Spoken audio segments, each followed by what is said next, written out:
How to check disk and bandwidth usage in Plesk. Log into your Plesk account.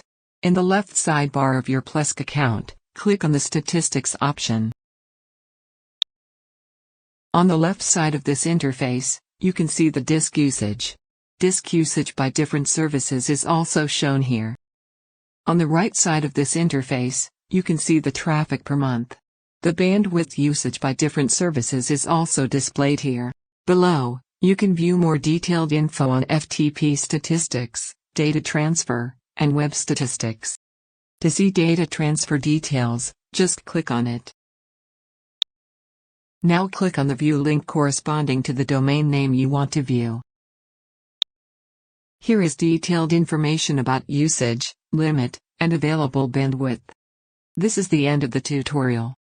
Thank you for watching.